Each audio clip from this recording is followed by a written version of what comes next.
welcome back to my channel. Today's video is my top 10 secret tips and tricks on how to land and ace your interview, whether it is your first or your last. By no means am I an expert, but these are the tips that I have used in the past and currently while I have been job hunting and interviewing.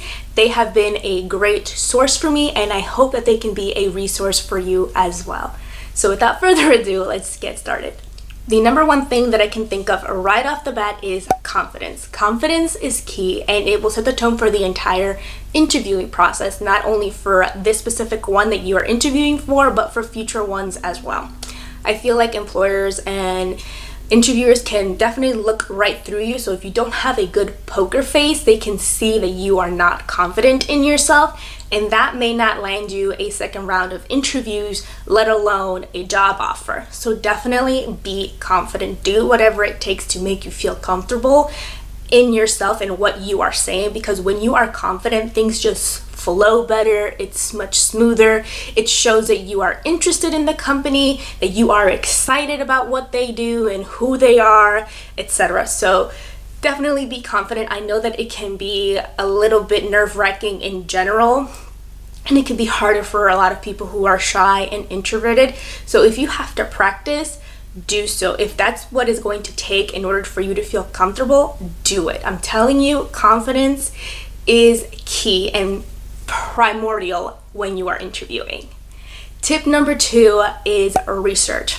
Search up the company, search up their mission statement, search up anything that you can find on that company, because it is going to be useful for you in the long run in the interview process. So the more that you are knowledgeable about that company, the more you know, and it shows that you took time out of your day to get to know who they are, what they do, and what are they striving for. So research. And in that same realm, know your audience. If you know who you are interviewing with, search them up on Google, search them up on LinkedIn, and see if you can kind of correlate with them on some common ground so that you are comfortable in speaking with them and making sure that the interview stays positive and that you are comfortable as well throughout the whole entire thing. Tip number 4 is dress code. Now this is where things could get a bit murky, a bit tricky, because what may be appropriate for corporate may not be appropriate for a startup company or a makeup artist. As you can see, I'm currently wearing a white and blue blouse with some black slacks on. This is more of if you're interviewing for a more corporate, not-for-profit, non-profit, office type of job. This would not fly if I was going to be interviewing for a makeup artist position, or if I was going to a startup tech company.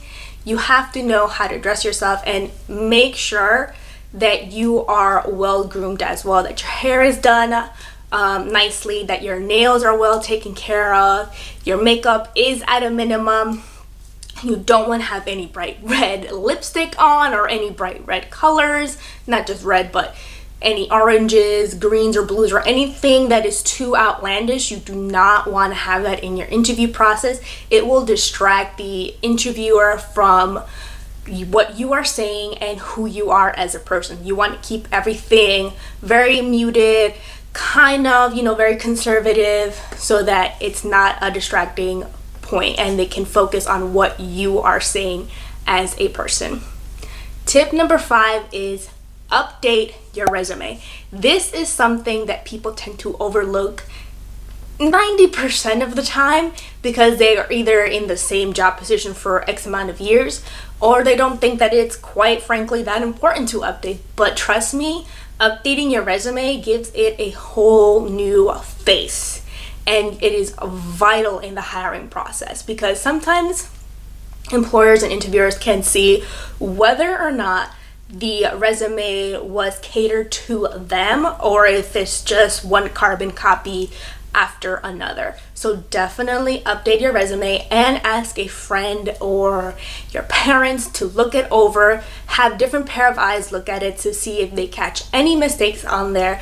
I've done that in the past with my best friend's mom. I've actually asked her plenty of time to look over my resume.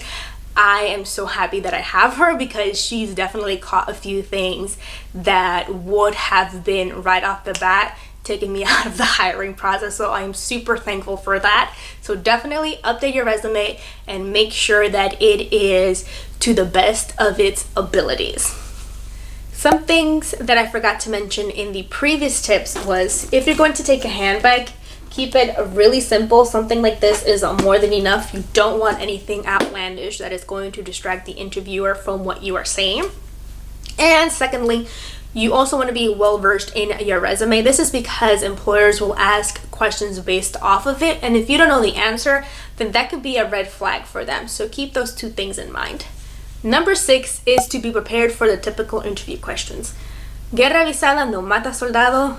Roughly translated, a forewarned war does not kill a soldier. So just go on Google, search up the questions. They'll even come up with some with like suggested answers for said questions, and put them in index cards or onto index cards. I have it in this index box right here to kind of keep them neatly, sort of say. But you can put them like here, put the questions there, and then answer them in the back. Why should we hire you? Tell me about yourself. I struggle with this question all the time, and I know I'm not the only one.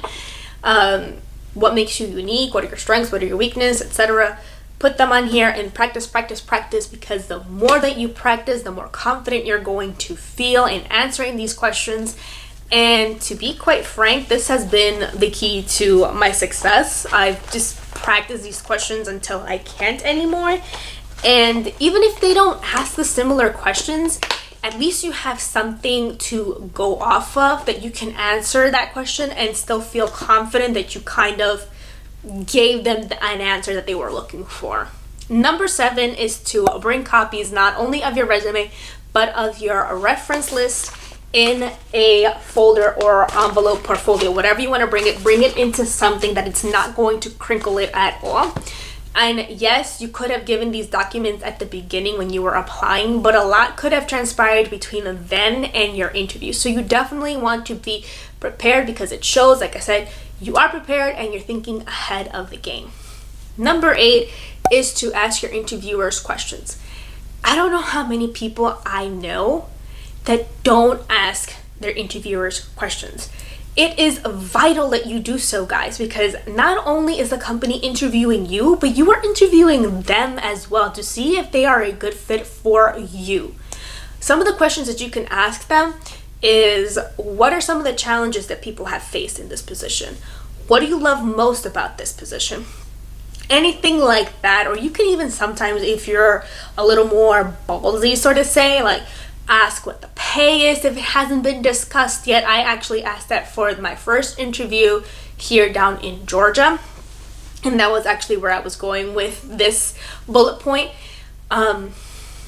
Sort of say I went in for the interview, I got the job offer right off the bat, which was pretty good. You know, it boosted up my confidence. It's been a while since I went on an interview, and so to have a job offering that quick felt really great, awesome.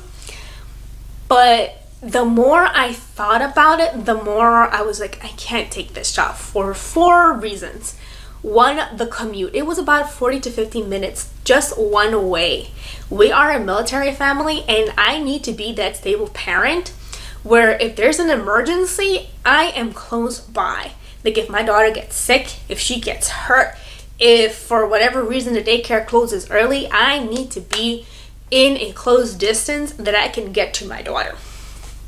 On top of that, the pay was like $8, $10, $9. I mean, I guess for this area, it is a good pay. I'm not too sure. But when I mentioned the other two, you'll see kind of why it's not a good fit for me, or wasn't a good fit for me.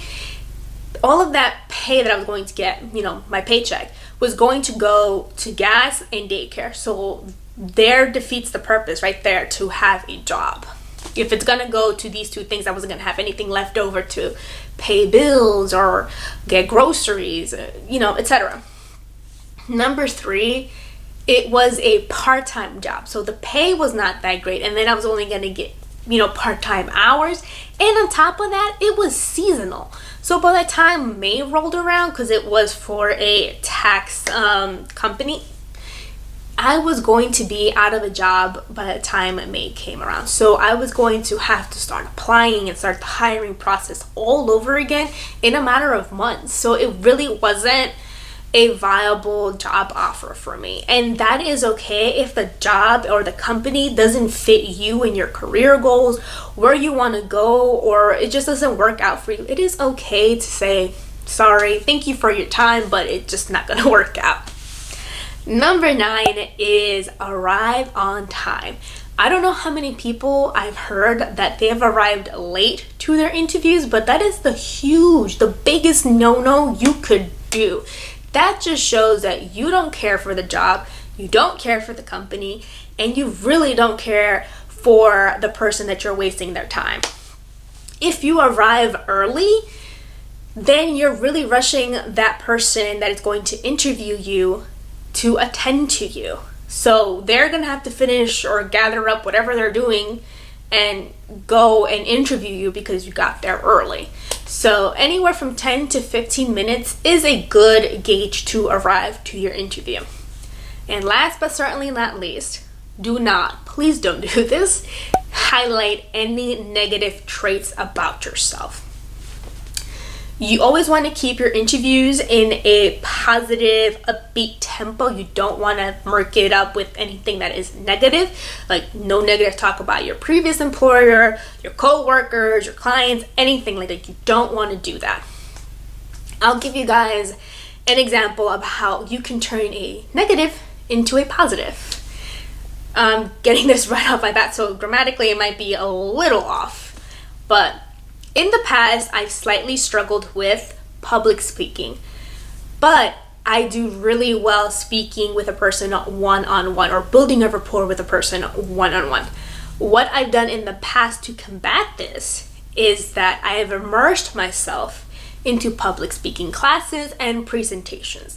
I've also been very fortunate enough that my company has afforded me opportunities in where I could apply my newly acquired skills. See what I did there? I turned a negative into a positive. And not only that, but it also shows that I had this issue, this weakness, and I worked on it and I left it in the past, that it's no longer an issue right now. I hope you guys found this video informative. If you did, give it a thumbs up. Please do not forget to hit the like button and the subscribe and notification bell so that you guys are notified when I post a new video. Please stay tuned. I think I'm gonna do like an interview series where I also do hair and makeup. And if you have any other interview questions or series that you think would be beneficial for you, please leave them down in the comment section below. And as always, thank you guys so much for watching, and I will see you guys in my next video. Bye!